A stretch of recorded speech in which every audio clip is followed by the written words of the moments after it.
some wild berries. Okay, let's get to part 2 of this story. It's going to be the same company I was talking about before, where I was working at this company, and I think I worked there from the time I was like 19, 20, but I think maybe I turned 21 while I was working there. So I was still very young, but I had put in like a lot of time at this company. They had 3 different locations it was like a retail store. So basically, when I first started working there, they had just opened a brand new store. So they had sent me over to this brand new store to start training. Then they brought me back to the original store. And then eventually, after like a year or 2 of working there, they opened a 3rd store. So I was very much a part of opening the 3rd store. So I would say like I did a lot of work for this company, like retail store location. There was a lot of shifts I worked where I was like the only one there on shift. Maybe that's not the safest thing to have one solo person working in case there's like a robbery or something. And we did have shoplifting incidences there. But anyway, so I would work all alone, but I wasn't considered a manager, and I didn't get paid like I was a manager, but I was definitely left in charge. And to me, what that means is when someone's like, hey, can I speak to the manager?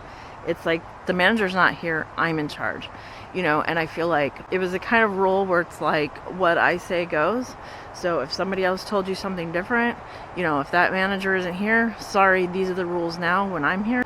And that was definitely kind of like how the company was run. And, of course there'd be customers who complain because they'd say, well, the person that worked here in the daytime said I could, get this half off, and now you're saying I can't. And it's like, well, I don't know anything about any special arrangement you made with the daytime manager, but I'm here now, and all I know is I'm going to charge you full price, because if I don't, then it's like they'll consider that I was stealing from the company by giving away discounts to random people.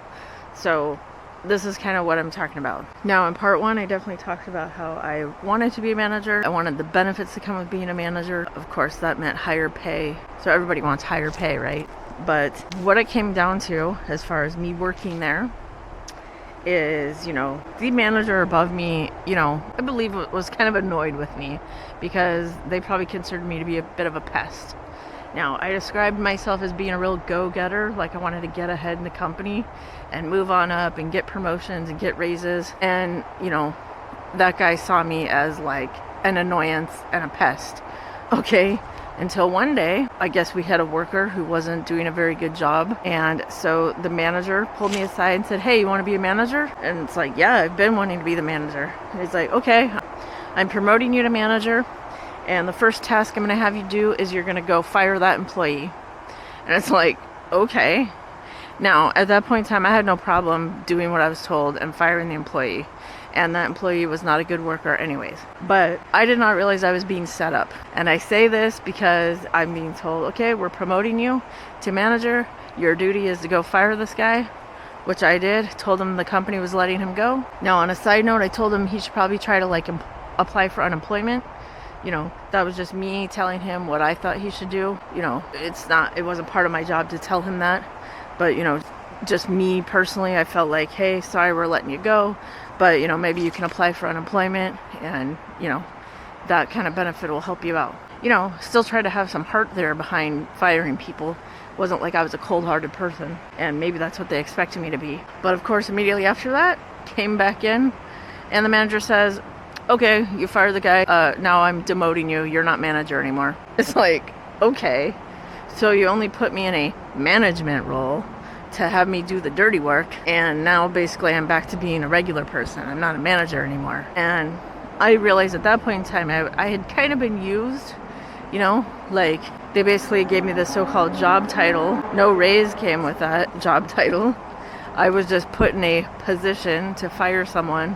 And then now I'm back to doing my regular duties. So I personally just felt like that didn't seem right. Maybe that's how they did things in other companies.